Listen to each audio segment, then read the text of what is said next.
Olá pessoas, tudo bem com vocês? Estamos começando aqui mais um vídeo para as nossas aulas nessa modalidade EAD, enquanto dura a suspensão de atividades presenciais por conta da pandemia do coronavírus.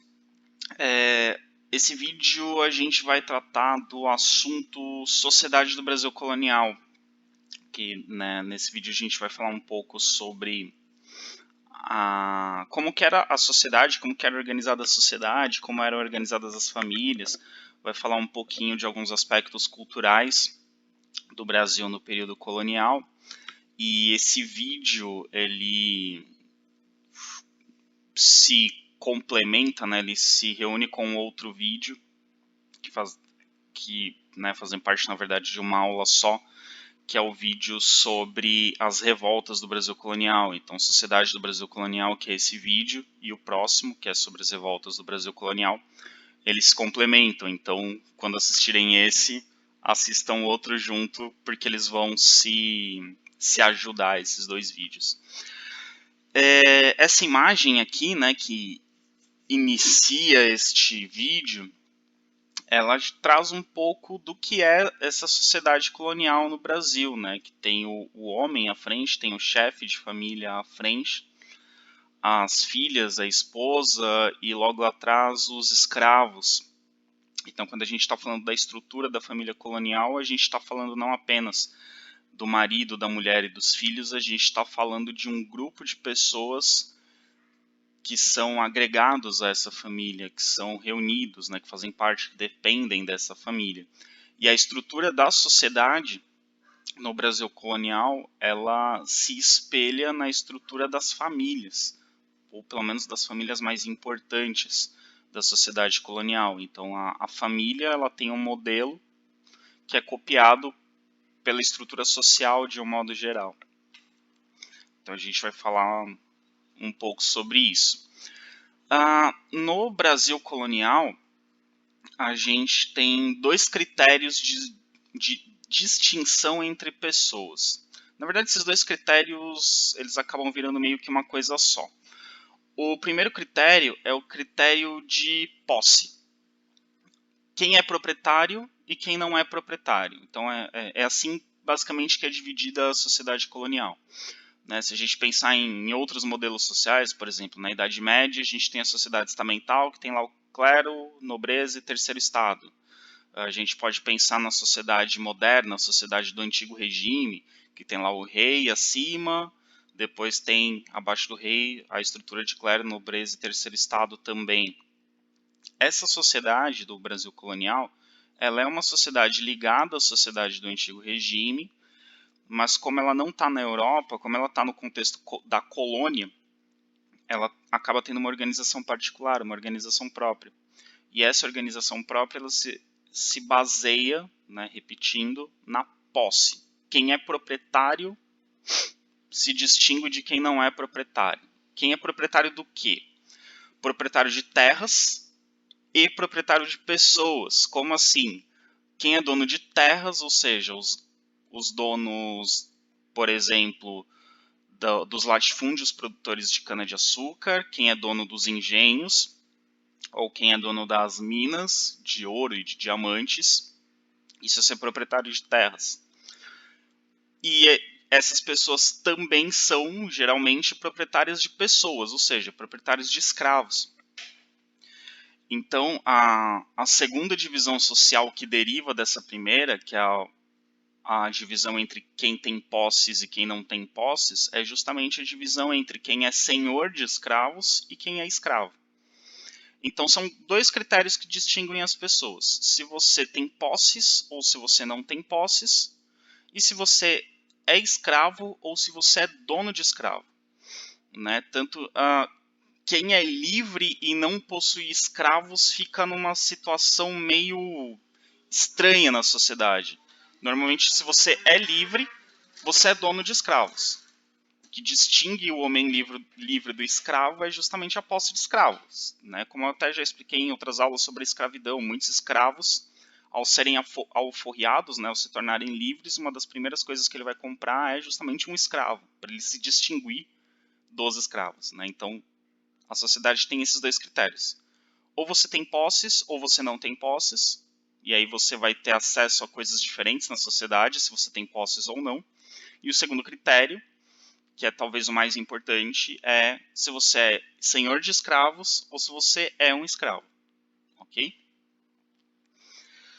A sociedade colonial, ela no geral, a gente caracteriza como uma sociedade patriarcal. O que é a sociedade patriarcal? A sociedade patriarcal, ela tem uma estrutura semelhante à estrutura das famílias donas dos engenhos de açúcar. E como que é essa estrutura? No empreendimento canavieiro, no empreendimento açucareiro, né, na produção de açúcar, o senhor de engenho, ele é o líder, é a pessoa que comanda todo o núcleo social em torno do engenho. Então, o dono do engenho, ele é pai de uma família, então ele tem poder sobre sua esposa, sobre seus filhos, mas ele também acaba tendo poder sobre as pessoas que cercam essa família. Ele tem poder sobre os escravos, afinal de contas ele é proprietário dos escravos. Ele acaba tendo poder também sobre ex-escravos, sobre seus antigos escravos que são alforriados e que muitas vezes continuam trabalhando para ele de alguma forma.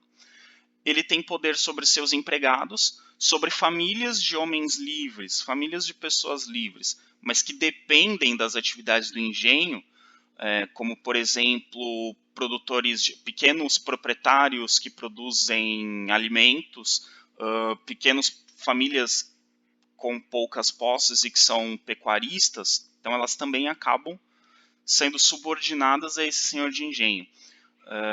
Os comerciantes que dependem desse senhor de engenho, afinal de contas ele é o maior comprador, ele vai fazer as compras não só para sua família, mas para a sobrevivência dos seus escravos, dos seus empregados, e muitas vezes o padre também, que atende a família desse senhor de engenho, que celebra a missa na fazenda, que vai levar os sacramentos a essa família, ele acaba também sendo subordinado a esse senhor de engenho. Então o senhor de engenho, ele tem poder sobre a sua família, só que além de ter poder sobre a sua própria família, sobre a sua esposa e sobre seus filhos, que são considerados subordinados legalmente a ele, ele acaba estendendo esse poder a toda a sociedade que o cerca. Então, todo o núcleo social em torno do engenho de produção de açúcar é dependente deste pai de família, deste patriarca, que é proprietário do engenho. Por isso que a gente chama de uma sociedade patriarcal. A gente tem um homem, um chefe de família, que transfere o mesmo poder que ele tem sobre sua família, sobre seu núcleo familiar, esposa e filhos, a todas as pessoas ao seu redor. Então, esse patriarca, esse senhor de engenho, vai ser uma pessoa extremamente poderosa nessa cidade. E esse modelo em que um pai de família, no caso um proprietário ou alguém com posses, né, alguém com muitas posses, seja terra, seja outro tipo de posses, vai estender a sua influência sobre todo um núcleo social que depende dele, esse mesmo modelo vai ser copiado no restante da colônia. Então, mesmo onde não havia engenhos de cana-de-açúcar, mesmo em algumas áreas urbanas, mesmo onde outras atividades prevaleciam, esse modelo patriarcal se serve como padrão, acaba sendo copiado. Então, no Brasil, de um modo geral, a gente tem um modelo patriarcal de família e de sociedade. Nesse modelo patriarcal de família e sociedade, o pai ele acaba tendo um poder quase absoluto sobre toda a família. E esse poder se estende às pessoas que dependem da sua família. Ok?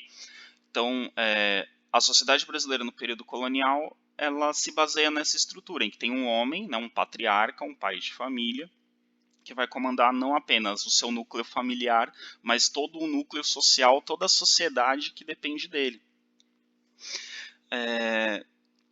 Como vocês devem estar imaginando, quando a gente fala que o Brasil tem uma herança machista, uma sociedade machista, isso acontece muito graças a esse modelo de sociedade patriarcal, que prevaleceu por todo o período colonial, e até após o período colonial ele continua, se não é um modelo, o principal modelo, ou o único modelo, ele acaba sendo um modelo de maior influência. Ele ainda exerce influência. Então a gente ainda tem, em muitos lugares do Brasil, em muitas famílias, a gente ainda tem um pouco, na nossa forma de pensar a família e a sociedade, a gente ainda pensa o homem, né, o pai da família, como o grande chefe, como o grande, como a pessoa que detém o poder sobre toda a família. E isso ainda faz parte do pensamento de muitas pessoas, de muitos núcleos da sociedade atual, no Brasil atual. Então, quando a gente fala da herança machista, é um pouco isso, né? De ter o homem como aquele que tem poder sobre a família e a mulher, a sua esposa e seus filhos sendo subordinados a ele, né? Então, vem dessa tradição do que a gente chama de modelo patriarcal, ok? Então, quando a gente fala de sociedade patriarcal, a gente está falando disso, de uma sociedade em que os homens são considerados chefes de família e exercem influência, exercem poder não apenas sobre a sua própria família, mas também sobre todos aqueles que o cercam, certo?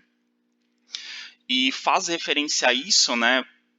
A gente encontra várias referências na nossa cultura atual, seja de apoio, seja de crítica a esse modelo patriarcal, que ele não existiu apenas no Brasil colonial, existiu na América de um modo geral, existia também em Portugal, existia também na Espanha, existia em vários lugares do mundo. E muitos movimentos feministas, né, ao fazerem críticas, né, ao machismo na sociedade atual, tentam desconstruir esse modelo patriarcal. E aqui a gente tem essa imagem fazendo referência à série La Casa de Papel. É uma cena em que a personagem Nairobi, quando assume o controle do que está acontecendo ali, quando ela assume a liderança do roubo que está sendo feito, ela diz ao outro personagem, que é o professor, começa o matriarcado, né? Quando ela, mulher, assume o poder, ela faz essa referência. Agora estamos fazendo agora um matriarcado, não mais um patriarcado.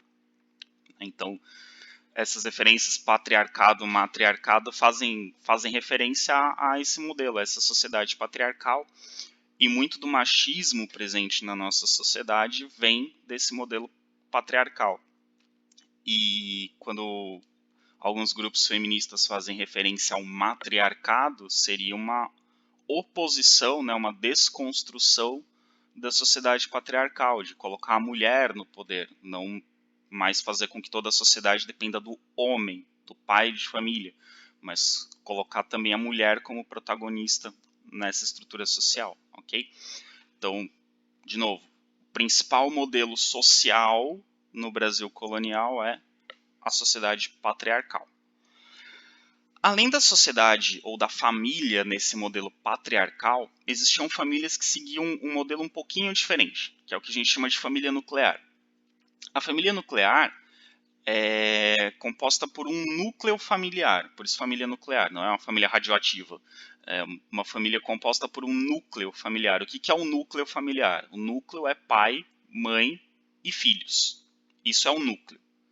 Então, na sociedade patriarcal, além do núcleo, pai, mãe e filhos, você tem todos os escravos, empregados e pessoas que dependem economicamente da família, fazendo parte dessa estrutura patriarcal. Na família nuclear, você não tem os agregados a essa família, é só o núcleo familiar, pai, mãe e filhos. E esse modelo ele foi muito comum em Minas, muito por conta da atividade mineradora, e em São Paulo, porque era uma região mais pobre do Brasil. Então, onde existe uma atividade mineradora mais intensa e, portanto, uma população mais urbana, o modelo patriarcal já não é tão forte, né? As famílias não têm essa grande quantidade de agregados. Ainda que, mesmo na família nuclear, o homem tenha poder sobre a mulher e sobre os filhos, né? Ela imita em alguma medida o modelo patriarcal, mas como ela não tem um conjunto de agregados que vão depender dessa família, ela tem uma estrutura diferente, né? O poder do pai é limitado ao seu núcleo familiar. Então, onde existe maior concentração urbana, como por exemplo em Minas Gerais, esse modelo é mais comum, né? A família nuclear é o modelo mais comum. E em São Paulo, como é uma região mais pobre, você não vai ter um grande proprietário que vai ter uma grande quantidade de pessoas dependendo dele. Você vai ter ali principalmente os bandeirantes ou pequenos fazendeiros que vão viver ali, ele, a esposa e os filhos. Muitas vezes não tem sequer escravos, né? Porque por serem mais pobres, não têm condições de comprar escravos. E principalmente em São Paulo, onde a gente tem muitos bandeirantes que ainda estão em busca de novas terras, onde a gente tem muitos comerciantes, já que São Paulo não tem uma grande produção agrícola, nem uma grande produção de mineração, ou zero produção de mineração, os habitantes de São Paulo vão buscar outras atividades, seja a exploração, no caso dos bandeirantes, seja o comércio, né? No caso dos caixeiros viajantes e dos tropeiros. Então, esses grupos sociais em São Paulo vão ter o homem, né, o pai, o chefe da família nuclear, ausente por grandes períodos, né? Seja porque ele é um comerciante que está viajando pelo Brasil, seja porque ele é um bandeirante fazendo expedições seja expedições para caçar indígenas, expedições para procurar novas minas de ouro, seja expedições para procurar escravos fugidos. E também tem aqueles que vão se dedicar à mineração, que vão migrar e passar longos períodos fora trabalhando na mineração.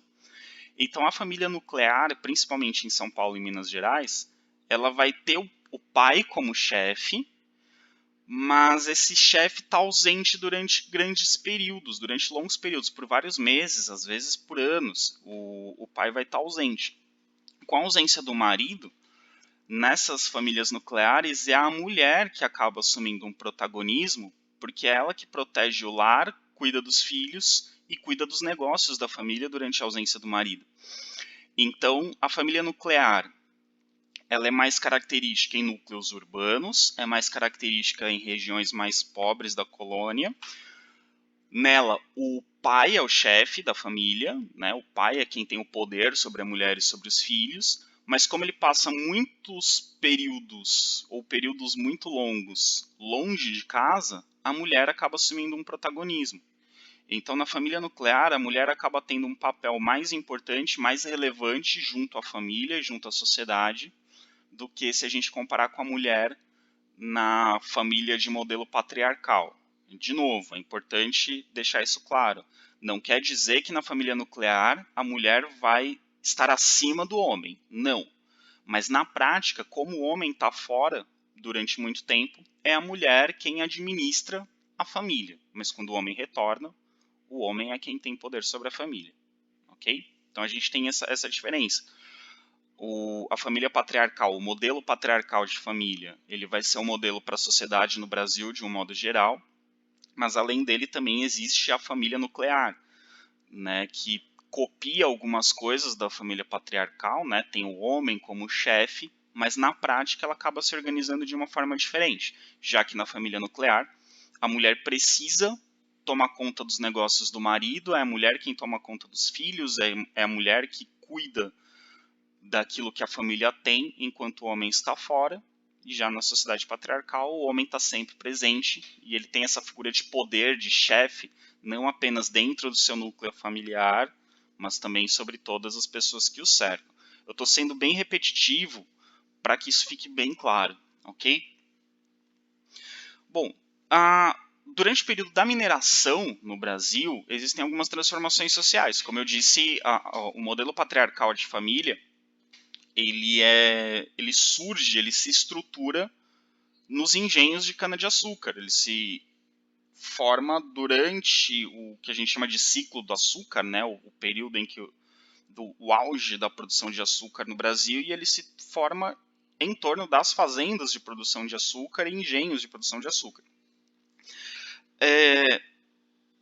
A sociedade mineradora, ela é mais urbana, então ela vai adquirir algumas características diferentes. Ela não vai ser tão patriarcal, vai ter o homem vai continuar tendo maior poder, maior atividade, maior ação, maior protagonismo do que a mulher, mas é uma sociedade que vai ter características um pouco diferentes, justamente por ser urbana. E na mineração, como a gente já viu também, os escravos eles tinham maior autonomia.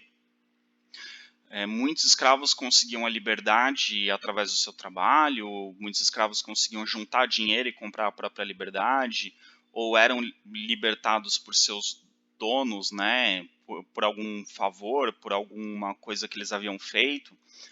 Então os escravos tinham maior autonomia na sociedade mineradora, na região da mineração. Nessa região, as alforrias eram muito comuns, né, o dono de escravos conceder liberdade a seu escravo. E a sociedade mineradora, como a gente viu também em vídeos anteriores, ela dá maior possibilidade de ascensão social e maior possibilidade de diversificação de atividades. Então, nos centros urbanos do Brasil colonial, existem mais profissões, mais atividades profissionais do que na mineração, aliás, do que na produção de açúcar.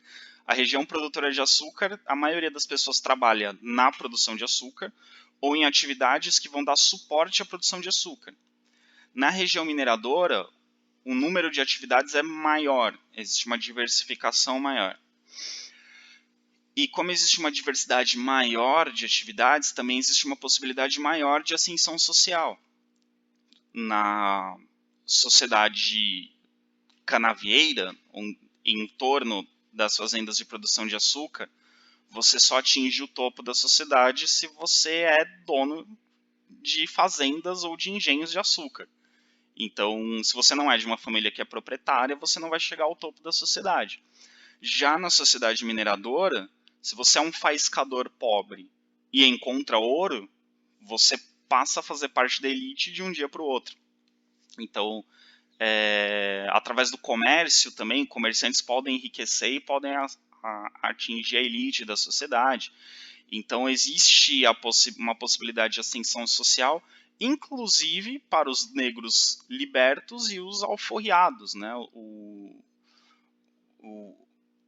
Libertos e alforriados são aqueles que conquistam a liberdade, seja porque juntaram dinheiro e compraram sua liberdade, ou porque ganharam de seus donos a carta de alforria, né, a liberdade. Então, na sociedade mineradora e principalmente urbana, a mobilidade social era mais fácil. Já na sociedade açucareira, isso era bem mais difícil, porque a sua condição social dependia de você ser proprietário de terras ou de engenhos ou não. Na sociedade mineradora, mais urbana, você não necessariamente precisa ser proprietário. Você pode atingir camadas mais altas da sociedade por outros caminhos, ok? A imagem que a gente tem nesse slide aqui é um casamento entre negros, e aqui são negros alforriados, são negros livres. Então você vê negros bem vestidos, né? Não são mais escravos, são livres, e eles tiveram acesso a roupas e a um casamento semelhante a de uma família nobre, de uma família mais abastada. Cenas como essa eram mais comuns na sociedade mineradora, em núcleos urbanos. Na sociedade canavieira, na sociedade açucareira, cenas como essa eram bem raras. Okay? Dentro do contexto urbano, na sociedade colonial brasileira, principalmente na região mineradora, surgiu um grande número de irmandades religiosas. O que são irmandades religiosas? Essas irmandades são grupos de pessoas que escolhem um santo de devoção e formam uma rede de proteção e de auxílio entre elas. Formam uma comunidade de ajuda mútua, em que os membros dessa irmandade se ajudam. Essas irmandades religiosas, elas são administradas por leigos, né? Leigo na Igreja Católica é quem não é padre, basicamente. Então são pessoas comuns, né, que frequentam a missa, que não são padres, mas são fiéis católicos, que organizam essas associações que eram chamadas de irmandades. Então é diferente, por exemplo, das ordens religiosas que a gente viu na Idade Média. As ordens religiosas eram ordens de padres, de freiras, de monges. As irmandades são de fiéis católicos leigos, né, que não são padres, não são freiras. E essas irmandades religiosas normalmente escolhem um santo de devoção. Então, sei lá, Irmandade de São Francisco de Assis, Irmandade de Nossa Senhora da Conceição, Irmandade do Sagrado Coração de Jesus, enfim, escolhem um santo, algum símbolo da Igreja Católica, e os irmãos dessa irmandade, eles, em nome da devoção a esse santo, né, eles se consideram irmãos devotos deste santo, né, tem esse santo como um exemplo, ou como um modelo de devoção especial, ou algo assim, e essa comunidade forma, então, como eu já disse, uma rede de proteção mútua. O que é essa rede de proteção mútua? Os irmãos da comunidade, eles doam dinheiro para a irmandade, essa irmandade forma uma espécie de uma poupança, né? Reúne uma certa quantidade de dinheiro dos irmãos, e esse dinheiro é utilizado para auxiliar os irmãos que ficam doentes, né? Tem alguém que faz parte da irmandade, ficou doente, não consegue trabalhar. Então, para essa pessoa não ficar desamparada, não passar necessidade, a irmandade, com as doações feitas pelos irmãos, ajuda esse irmão que ficou doente. Situações de desamparo familiar, né? Um pai de família fica doente, não consegue sustentar os filhos, ou um dos filhos está passando por uma doença muito grave e o pai não tem condições de arcar com a medicação, com o tratamento, ou fica desempregado, ou tem problemas nos negócios, está passando por necessidade, os irmãos dessa irmandade vão ajudá-lo. Caso de velhice, né, a pessoa se torna idosa, não consegue mais trabalhar, recebe a ajuda dos irmãos. Ou então em caso de morte, né, o pai de família morre, a viúva e os filhos que ficam recebem ajuda da irmandade. E essas irmandades religiosas no Brasil colonial eram muito importantes para a sociedade porque não existia um sistema de previdência social como existe hoje. Então não existia um sistema em que o Estado concede aposentadoria ao idoso que trabalhou por muitos anos, ou que concede um benefício de aposentadoria ou pensão a quem tem uma doença grave, a quem fica impossibilitado de trabalhar, a quem está passando por um período de doença, ou a uma viúva. Então não existia isso, né? Não existia o INSS que nós temos hoje, que concede esses benefícios a quem, por algum motivo, não pode trabalhar ou está impedido de trabalhar por um longo período, ou a uma viúva, né, que dependia dos rendimentos do marido, e quando o marido morre ela fica desamparada, né? Então, já que não existia isso feito pelo Estado, eram as próprias pessoas, através dessas irmandades religiosas, que faziam esse benefício. Então, pertencer a uma irmandade religiosa tinha a ver com a devoção a um santo, tinha a ver com uma devoção religiosa, mas, sobretudo, tinha a ver com uma questão social, né? A irmandade ajuda os seus irmãos, né, os seus membros, a sobreviver. E durante o período colonial, pertencer a uma irmandade religiosa era absolutamente comum. Quase todo mundo pertencia. E quem não pertencia a uma irmandade religiosa costumava ser mal visto pelos outros. Porque pertencer à irmandade significa que você está contribuindo com alguém, está contribuindo com outras pessoas. E você não fazer parte da irmandade religiosa era mais ou menos agir de forma egoísta, né? Então, assim, eu não participo da irmandade religiosa, então eu não ajudo ninguém. E aí os outros viam essa pessoa como alguém egoísta, como alguém que não queria ajudar, como alguém que era excluído, né? Então, existia uma certa pressão social para fazer parte da irmandade. E essas irmandades também foram muito importantes porque existiam irmandades de escravos. Os escravos podiam formar irmandades religiosas.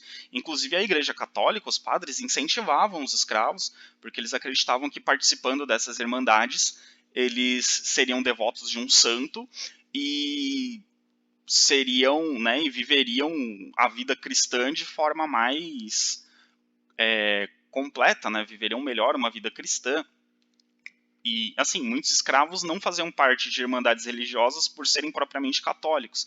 Muitos continuavam tendo suas religiões de matriz africana, mas integravam essas irmandades porque, como eram irmandades de ajuda mútua, as irmandades de escravos muitas vezes arrecadavam dinheiro de seus membros para comprar a liberdade de um irmão. Então, eles juntavam dinheiro para comprar a liberdade de um escravo. Eles se ajudavam para ir comprando a liberdade um do outro.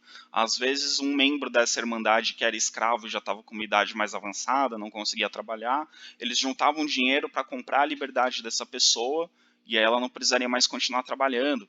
Ou eles juntavam dinheiro para contratar advogados caso um escravo sofresse alguma punição excessiva ou tivesse sofrendo maus tratos excessivos, eles contratavam advogados para processar o senhor de escravos, né?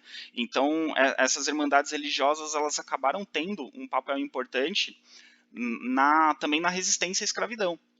E não só os escravos, né? Os negros libertos, né, e os alforriados, o liberto é aquele que é libertado por seu... Aliás, o liberto é aquele que compra a sua liberdade, o alforriado é aquele que ganha do seu dono a liberdade. Eles também constituíam irmandades. E no Brasil inteiro, em várias cidades do Brasil, era muito comum que existissem igrejas, e ainda hoje no Brasil existem muitas igrejas, com o nome de Nossa Senhora do Rosário dos Pretos, ou Nossa Senhora do Rosário dos Homens Pretos. As igrejas com esse nome eram construídas por irmandades de escravos, de libertos e de alforriados. E essas igrejas tinham um papel importante porque eram locais de reunião, de interação, né, de sociabilidade entre os negros do Brasil colonial, e eram nesses lugares que eles se organizavam muitas vezes, principalmente nos núcleos urbanos, para resistir à escravidão. Então, fora do núcleo urbano, a principal forma de resistência era a fuga e a ida para os quilombos, que a gente vai ver num outro vídeo. Nos núcleos urbanos eram essas irmandades, que conseguiam recursos, que juntavam recursos para comprar a liberdade ou para se defender judicialmente ou para garantir melhores condições de vida para alguns desses escravos. Então essas irmandades tinham um papel muito importante de socialização, né, entre diferentes grupos e também de proteção, serviam como uma rede de proteção, já que não existia uma assistência social. Aqui a gente tem uma imagem do lado esquerdo, uma procissão de uma irmandade religiosa de homens negros, né? Ali em uma cidade da época da mineração, e do lado direito também em Minas Gerais, também numa cidade da região mineradora, também uma procissão de irmandades. Então essas irmandades religiosas, elas ainda existem. Claro que hoje em dia elas já não têm tanto o papel de proteção mútua, né? Já que existe uma previdência social, já que existem outros mecanismos de proteção aos vulneráveis da sociedade, mas ainda assim elas têm algo de arrecadar fundos, de arrecadar mantimentos para ajudar os mais pobres, elas ainda têm um ideal de participação de comunidade, de cuidar de alguém, de cuidar de alguma coisa, de cuidar de uma determinada causa. Então elas ainda existem, não tem mais a importância social que já tiveram, mas ainda em algumas cidades, ainda em alguns núcleos da Igreja Católica, elas continuam tendo uma certa relevância.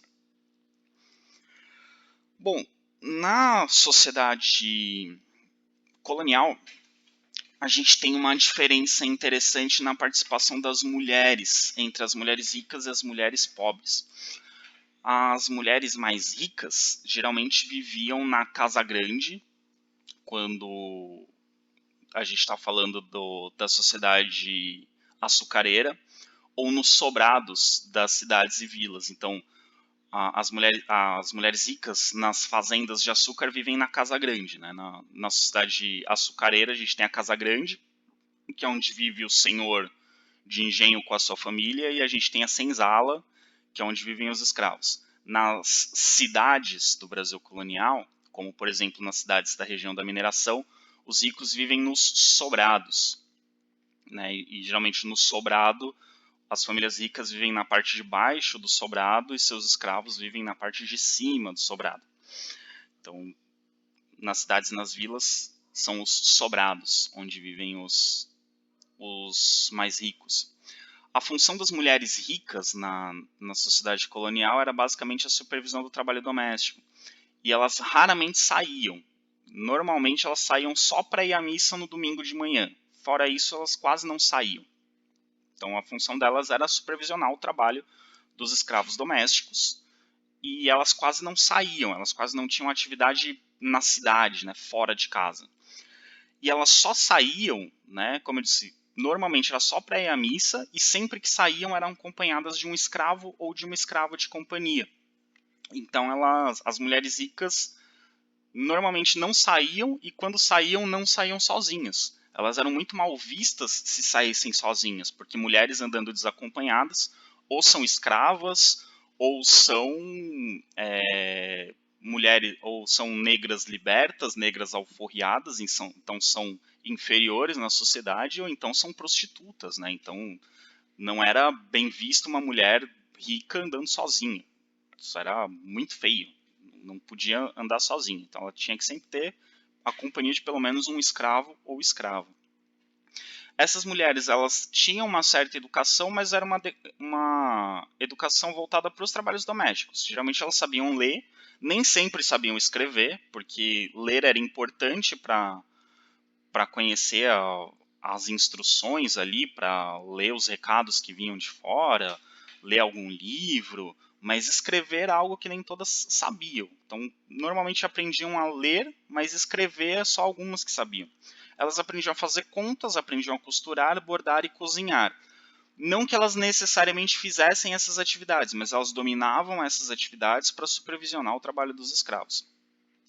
A idade comum para que uma mulher se casasse na sociedade colonial, isso em famílias ricas a gente está falando, era por volta de 12 anos. E geralmente elas se casavam com homens bem mais velhos, né, homens já bem-sucedidos, homens que já tinham propriedades ou que já tinham algum sucesso profissional. E esses homens eram escolhidos pelo pai da mulher. Então a coisa do casamento romântico, de conhecer alguém, se apaixonar e se casar com essa pessoa, praticamente não existia na sociedade colonial brasileira. Nas famílias ricas, então, isso era ainda menos comum.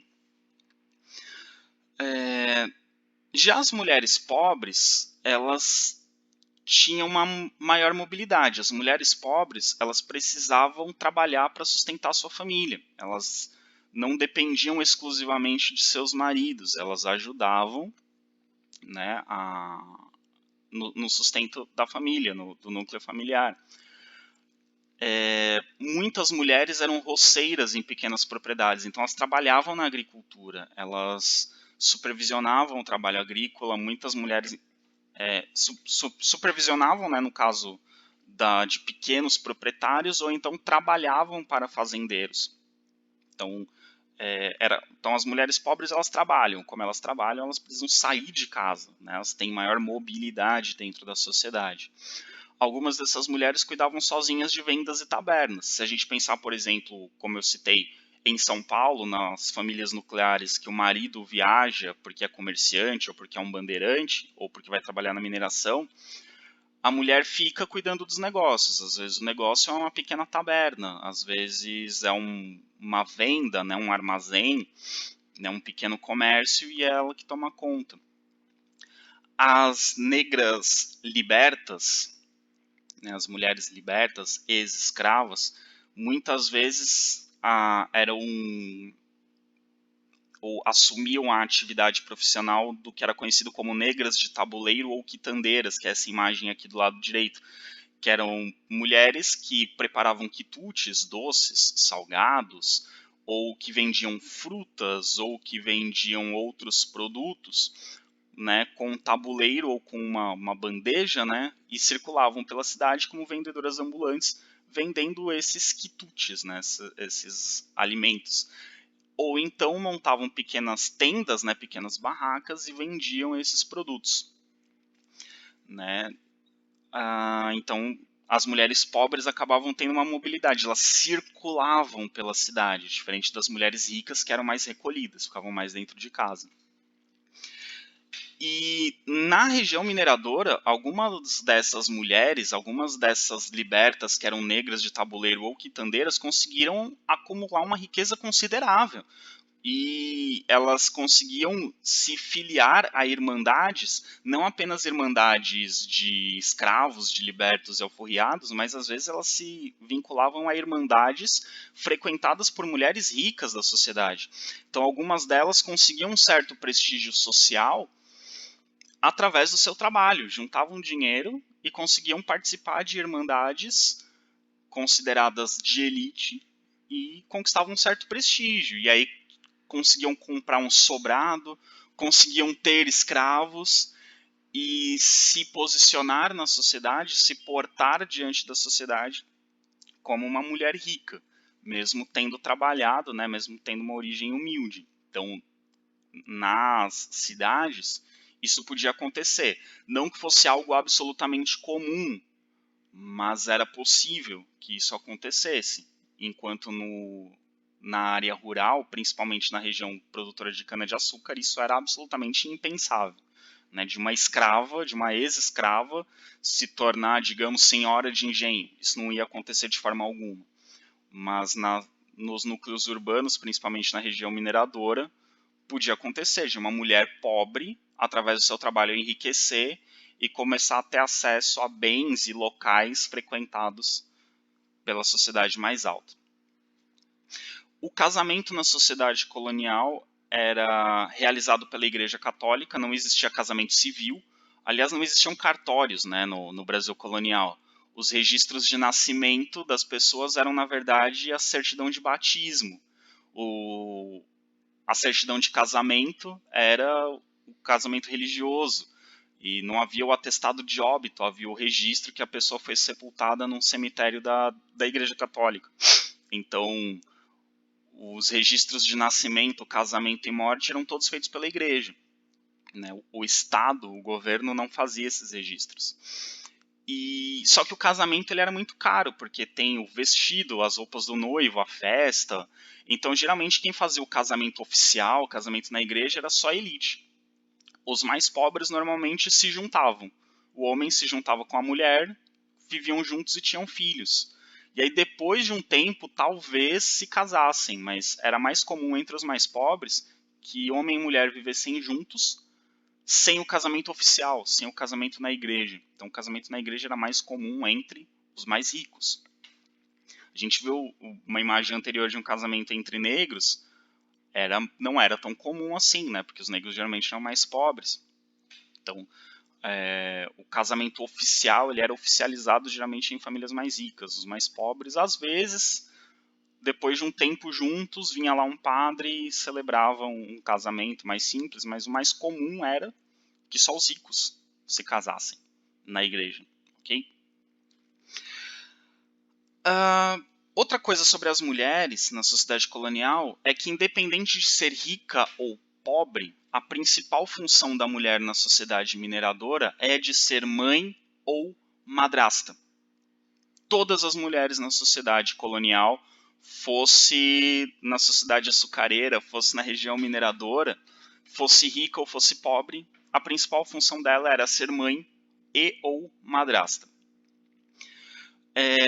Por que ser mãe ou madrasta? Porque muitas vezes as mulheres cuidavam não apenas dos próprios filhos, mas dos filhos que os maridos tinham fora do casamento. Às vezes o marido tinha uma amante, às vezes o marido tinha às vezes o marido tinha relações com uma escrava e daí tinha um filho, e muitas vezes os filhos do marido, que não eram da própria mulher, vinham para casa dela e ela cuidava dos próprios filhos e dos filhos do marido de fora do casamento, por isso mães e madrastas. Então, como era algo que as mulheres compartilhavam, era muito comum que, assim, como todas as mulheres compartilhavam essa função, elas acabavam criando uma espécie de rede de ajuda, né? Então, era muito comum que mulheres com filhos e com filhos adotivos também, filhos biológicos e filhos adotivos contassem com a ajuda de suas irmãs biológicas, né, irmãs filhas dos mesmos pais, ou irmãs das irmandades, as quais faziam parte, ou contavam com a ajuda das comadres, né? A comadre é a madrinha do filho dela, ou a mãe do seu afilhado, né? A mulher que é madrinha de alguém, ela é comadre da mãe dessa pessoa, ou, né, a comadre é a madrinha do seu próprio filho. Então, as comadres se ajudavam, as vizinhas também. Isso tanto mulheres ricas quanto mulheres pobres. Elas tinham essa rede de cooperação para uma ajudar a outra a criar e educar os próprios filhos. Já que os maridos, na sociedade açucareira, ele está o tempo todo, o dia todo ligado à produção de açúcar, ele está preocupado com a agricultura, ele está preocupado com o engenho. E em alguns outros núcleos, no núcleo urbano, ele está o dia inteiro fora de casa trabalhando, ou ele está viajando como comerciante, ou ele está viajando por ser um bandeirante, ou ele está preocupado com a mineração. Então, as mulheres, para se ajudarem, elas formavam essas redes de cooperação. Então, uma mulher ajudava a outra na sociedade. Existia um senso de auxílio mútuo, né, entre mulheres, mesmo entre as mulheres ricas, havia esse senso de ajuda, né, de uma contar com a ajuda da outra na educação, na criação, no sustento dos filhos.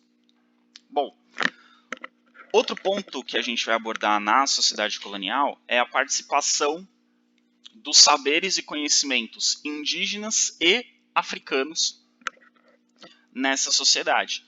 Então, quanto aos saberes indígenas, a gente já até citou algumas vezes que os colonizadores precisavam desses saberes indígenas, né? Então a gente viu em outras aulas que, por exemplo, os bandeirantes, eles aprendiam com os índios a andar na floresta, a se comportar na floresta, a usar armas de origem indígena.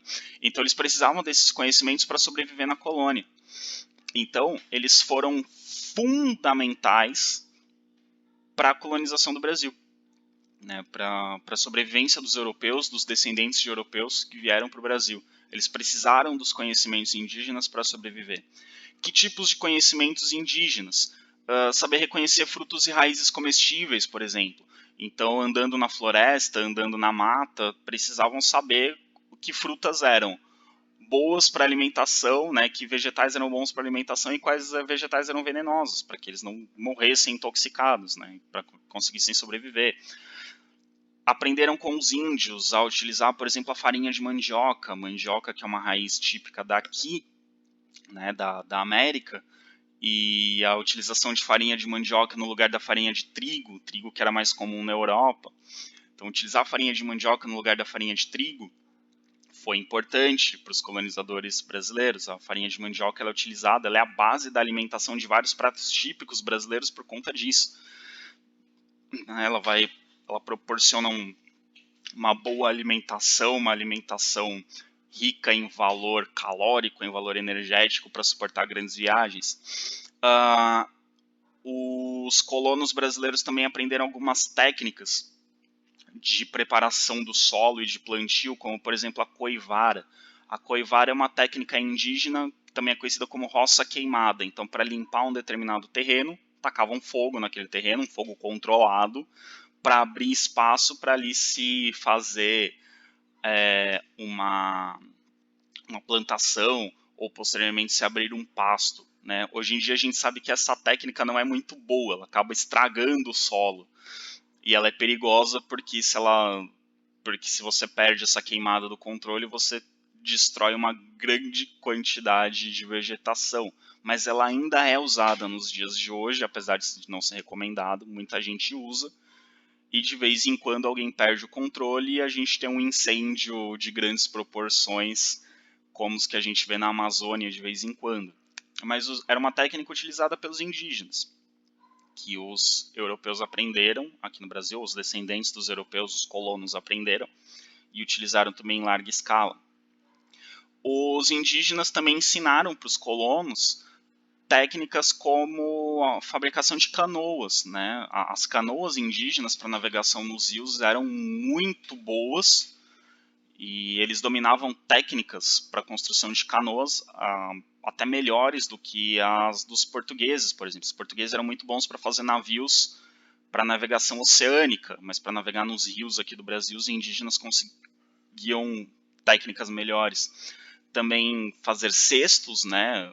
Aprenderam com os indígenas técnicas para fazer cestos, utilizando a matéria-prima local, e esteiras, né, que são usadas para o descanso, para dormir na vegetação, né, servem como cama ou lugar para descansar.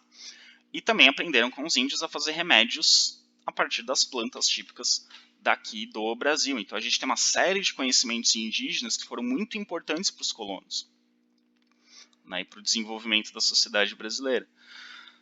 A gente tem também uma grande influência das línguas indígenas, né? Aqui a gente tem um quadrinho aqui com uma lista de palavras de origem indígena, depois vocês podem dar uma pausa no vídeo para dar uma olhada nessas palavras.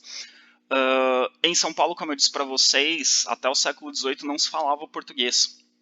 Em São Paulo se falava, na verdade não se falava uma língua indígena, em Portugal se falava a língua geral. A língua geral era uma língua baseada no tupi, ela misturava elementos de diferentes línguas indígenas e era essa língua que se falava em São Paulo. Então muitos índios conheciam essa língua geral e os bandeirantes conheciam, muitos colonos conheciam e se comunicavam através dessa língua. Essa língua geral não é mais falada no Brasil. E essa língua geral era mais na região de São Paulo. Na Amazônia também existia uma espécie de língua geral que era o Nheengatu. O Nheengatu era uma língua também que misturava diferentes elementos de línguas de povos diferentes da região da Amazônia. E o Nheengatu é falado ainda por algumas comunidades indígenas, ainda hoje. Então essa língua ainda existe, diferente da língua geral de São Paulo, que não existe mais, o Nheengatu ainda é falado por alguns grupos. Em 1758, o governo português proibiu que se falassem línguas indígenas no Brasil, então só o português podia ser falado. Só que a maioria das populações que viviam aqui não entendiam português, então isso foi um grande problema. Então, apesar da proibição, né, e de muitos índios serem obrigados a aprender o português, os colonos foram proibidos de falar outras línguas senão o português, né, muitas línguas indígenas foram desaparecendo, mas muitas ainda foram preservadas. Então muitos índios aprenderam português, mas não deixaram de falar as suas línguas de origem. E, bom, parte desse processo que a gente chama de aculturação, né, que é proibir o índio de manter a sua cultura original e ser obrigado a receber, a aprender a cultura europeia, isso acabou tendo também alguns efeitos para a população, né? Então, a questão cultural, a violência com que os índios foram tratados, mas principalmente as doenças trazidas da Europa para o Brasil, para as quais os índios ainda não tinham anticorpos, fizeram com que a população indígena diminuísse muito. Então, em 1500, quando os portugueses chegaram no Brasil, a estimativa é que havia entre 3 milhões e meio e 5 milhões de indígenas falando cerca de 1000 línguas diferentes.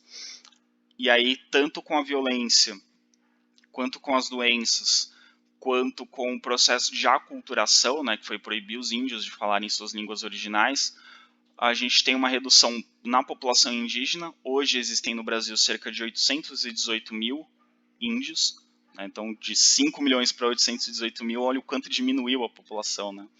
E de mais de 1000 línguas diferentes faladas no Brasil, diminuiu para apenas cerca de 180 línguas indígenas. Então a maioria das línguas que existiam na época que os portugueses chegaram foram extintas. Então, as técnicas indígenas também foram muito importantes, né, como eu disse, para a sobrevivência dos colonos.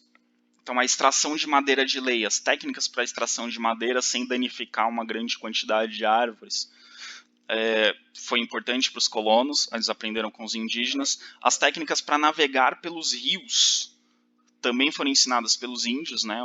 Os rios do Brasil tinham algumas características próprias, e que os portugueses não dominavam, então os colonos tiveram que aprender com os índios como navegar nos rios brasileiros. A confecção de alguns instrumentos de navegação que os índios desenvolveram, os colonos aprenderam com eles.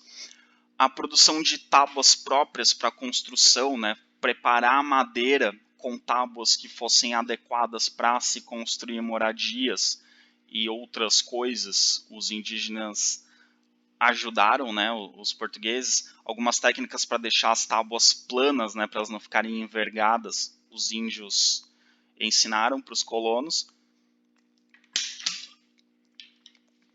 E os colonos também aprenderam a fazer as famosas canoas indígenas. Não sei se vocês já ouviram a expressão, né, que alguém fala assim: ah, vou te mostrar com quantos paus se faz uma canoa. Isso porque a canoa é feita com apenas um pau, ela é feita com um tronco de árvore. Você pega um tronco de árvore, cava esse tronco e faz a sua canoa. Então ele é feito de uma madeira maciça, né? A canoa é esculpida no tronco. E usando troncos grandes dava para fazer canoas que levavam até 40 pessoas. E essas canoas foram fundamentais para os bandeirantes navegarem em direção ao interior do Brasil.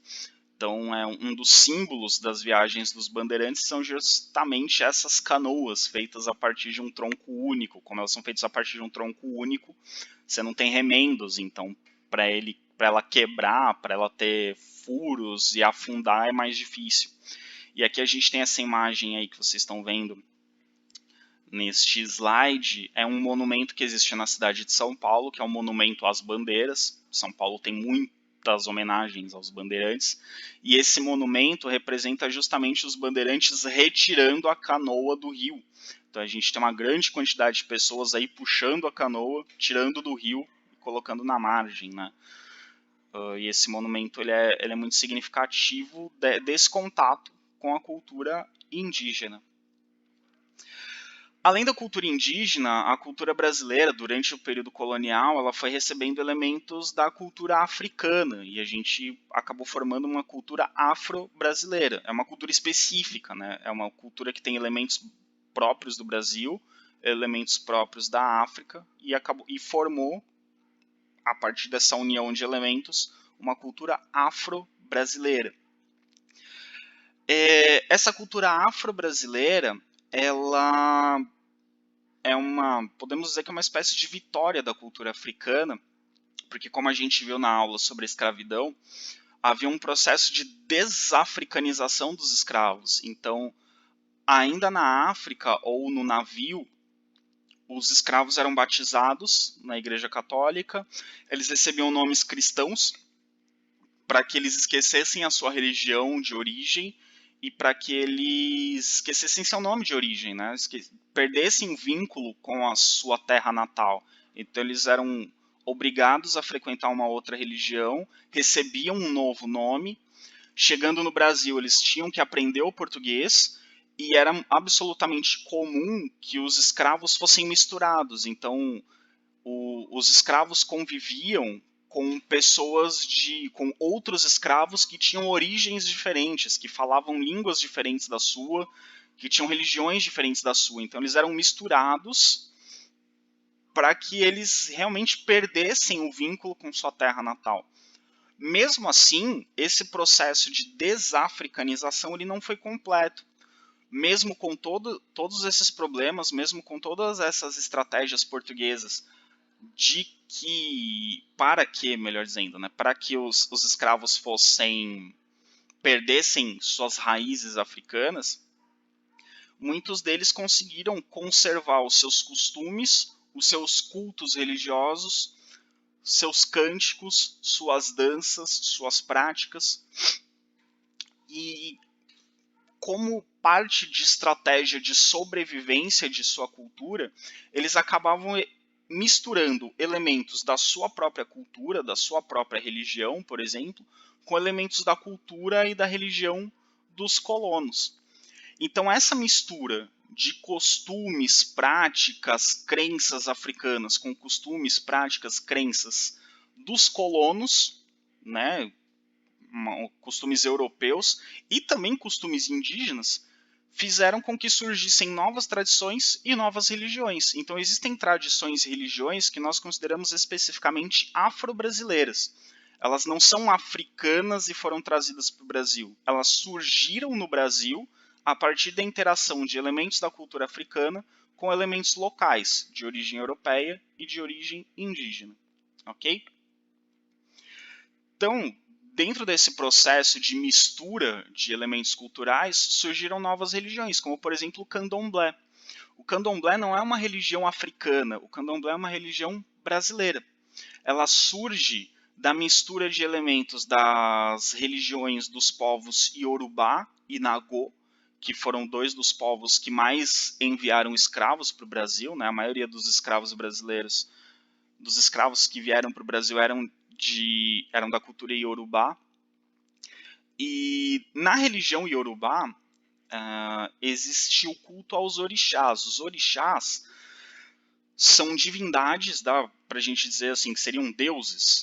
Não é exatamente, né, como deuses da mitologia grega, por exemplo, mas são divindades ligadas a forças da natureza. Então, as forças da natureza, na cultura iorubá, eram representadas por orixás, que eram divindades que tinham uma forma humana.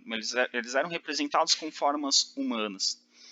Chegando no Brasil, os escravos de origem iorubá, eles eram proibidos de ter sua religião. Eles eram proibidos de ter imagens da sua religião, eles eram proibidos de fazer os seus cultos. Então, para continuar praticando sua religião, eles começaram a identificar suas divindades, os seus orixás, com símbolos católicos. Então, alguns orixás começaram a ser identificados com imagens de santos da Igreja Católica.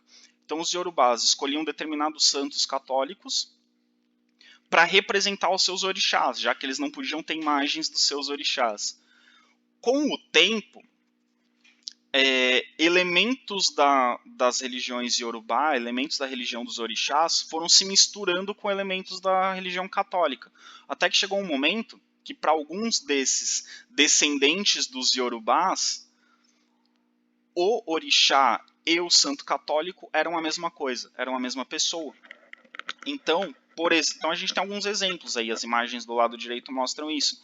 A gente tem Iemanjá, que está ali do lado direito embaixo.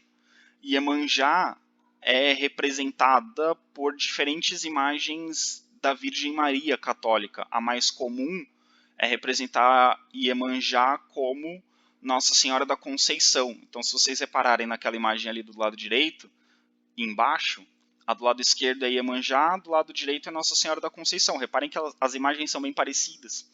Então, para os praticantes do candomblé, a imagem de Nossa Senhora da Conceição representa também Iemanjá. Yansan, ou Yansão, que está ali em cima do lado esquerdo, ela é associada com Santa Bárbara, porque Santa Bárbara, para os católicos, é uma santa que ajuda a proteger as pessoas das tempestades de raios.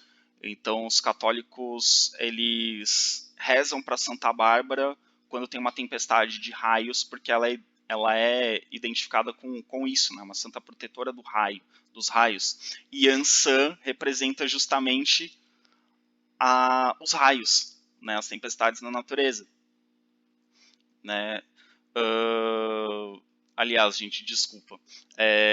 Troquei. Mas, não, enfim, Yansan tem a ver com luz, com raios, e Santa Bárbara também, é isso.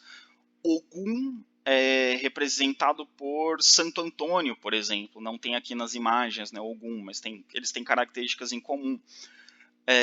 São Jorge é representado por Oxalá. Aliás, representa Oxalá. Oxalá é um orixá guerreiro. E São Jorge é um soldado, é um santo que era um guerreiro. Então se fez essa associação. A gente tem lá em cima o Oxalá, que é associado à imagem de Jesus. Então Oxalá tem uma relação com os céus, ele usa branco, e aí ele é muito parecido com a figura de Jesus Cristo. Então o candomblé foi juntando elementos da religião iorubá, da religião nagô e do catolicismo, e acabou formando uma religião específica, é uma religião própria, que mistura elementos de religiões diferentes. Por isso a gente fala que é uma religião sincrética, né? O sincretismo é quando a gente mistura elementos de culturas diferentes. Então o candomblé é uma religião nova que surge a partir da associação de elementos entre culturas diferentes, ok? Claro, dentro do candomblé existem várias correntes do candomblé, várias orientações, várias interpretações do candomblé. Vão existir interpretações do candomblé que vão dizer que o santo católico e o orixá são a mesma coisa. Vai ter interpretações do candomblé que vão dizer que o santo católico é só uma representação, que o santo católico não é o orixá, mas ele representa o orixá.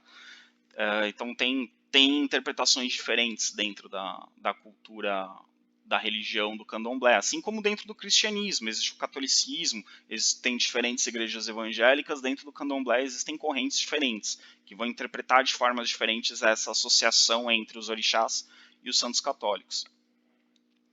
Também existe dentro dessa junção de elementos da cultura africana com a cultura europeia, com a cultura indígena, uma outra religião que também surgiu no Brasil, que é a Umbanda. A Umbanda tem relação com os povos bantus. Os povos bantus são da África Central. E os bantus também vieram em grande quantidade para o Brasil como escravos. Depois dos iorubás, os bantus são a etnia mais presente no Brasil, por conta da escravidão. Na religião dos bantus, na África Central, existiu o culto aos antepassados. Então eles cultuavam como divindades os seus antepassados. No Brasil, os bantus acabaram tendo contato com os iorubás, né? Se conviviam com os iorubás. E esses africanos e descendentes de africanos de origem bantu foram misturando alguns elementos da sua cultura com elementos da cultura iorubá. Então, os bantus no Brasil começaram, além de cultuar seus antepassados, também a cultuar orixás. Então, eles foram formando uma religião que cultuava os antepassados e cultuava orixás. Então, eles incorporaram os orixás em sua religião.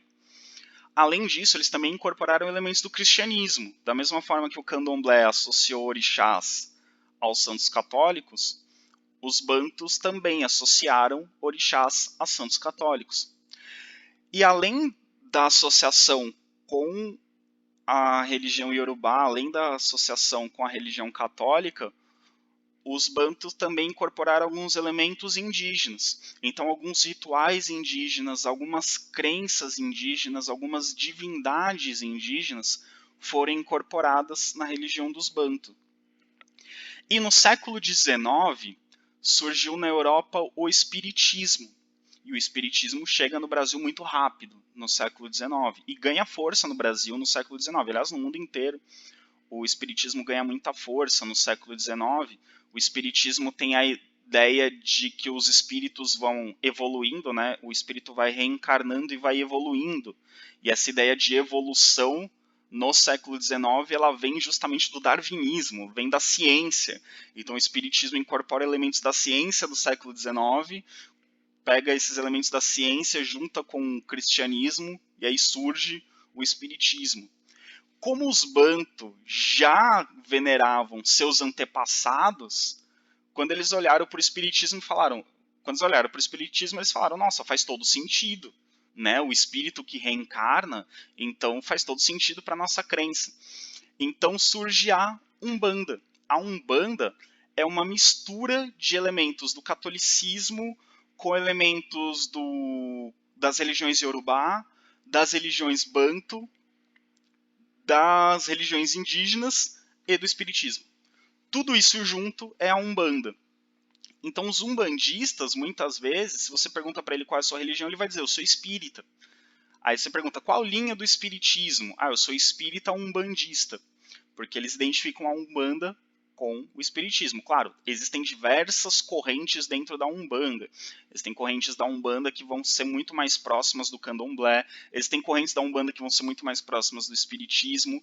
Muitos umbandistas frequentam a missa católica e os cultos umbandistas, e os cultos do candomblé, e centros espíritas. Então, o umbandismo, né, a religião da Umbanda, é uma religião que agrega elementos de diferentes religiões. Né? É uma religião que se sente confortável transitando entre elementos de religiões diferentes. Né? Então, os espíritas umbandistas ou umbandistas, eles não têm problema em frequentar diferentes cultos, diferentes religiões. Claro, né? Como sempre, dependendo da corrente da Umbanda. Né? Da mesma forma que existem diferentes correntes do candomblé, existem diferentes correntes do cristianismo, existem diferentes correntes da Umbanda. Mas, de um modo geral, é isso. A Umbanda ela é uma união de elementos de várias culturas diferentes. Ok? E, para finalizar, também é muito forte no Brasil a influência africana na música. Então, quase todos os elementos da música brasileira, seja a música popular brasileira, seja a música erudita brasileira, ela incorpora elementos da música africana, principalmente no que diz respeito aos instrumentos de percussão. A música brasileira tem tem muita força nos instrumentos de percussão. Existem muitos instrumentos de percussão que vieram da cultura africana e a cultura africana dá uma importância muito grande para os instrumentos de percussão. Os instrumentos de percussão na cultura africana são utilizados na religião, eles são utilizados para comunicação. Então, às vezes, uma aldeia africana se comunicava com outra através de tambores. Né? Então, as mensagens eram passadas através do som dos tambores. Então, a percussão na cultura africana é muito forte, tanto na religião quanto em outros elementos culturais. E a música brasileira incorpora esses instrumentos africanos de percussão em vários estilos. Vários estilos musicais incorporam, né, os instrumentos de percussão. O mais óbvio é o samba, mas não apenas o samba. O forró utiliza instrumentos de percussão de origem africana. Algumas músicas tradicionais do sul do Brasil incorporam instrumentos de percussão de origem africana. O rock, mesmo o rock, né, que não é uma música de origem brasileira, mas o rock também ele traz muitos elementos da música africana, né? A origem do rock tem a ver com jazz e com blues, que são estilos musicais que misturam elementos de uma cultura europeia branca com a música dos escravos norte-americanos. Então, carrega também uma sonoridade que tem a ver com a música africana. Né? A música africana ela tem uma influência muito forte em vários estilos musicais ao redor do mundo, e aqui no Brasil essa influência é muito marcante. E aqui a gente tem uma lista de alguns instrumentos de origem africana que são utilizados na música brasileira. Ok? Então é isso, pessoal. Sobre a cultura e a sociedade brasileira do período colonial, concluímos aqui. Como eu disse, esse vídeo ele é irmão gêmeo do vídeo das revoltas do período colonial. Então assistam esse vídeo e depois assistam o vídeo das revoltas do período colonial, porque esses vídeos se complementam, ok? Qualquer dúvida me procurem via WhatsApp ou via e-mail. E qualquer problema, então, vocês tirem as dúvidas comigo. Espero que a gente se encontre para aulas presenciais o mais rápido possível e que a gente supere essa crise do coronavírus o mais rápido possível. Ok, pessoas? Até mais. Não esqueça de ver o vídeo das revoltas coloniais para complementar esse aqui, hein? Até mais.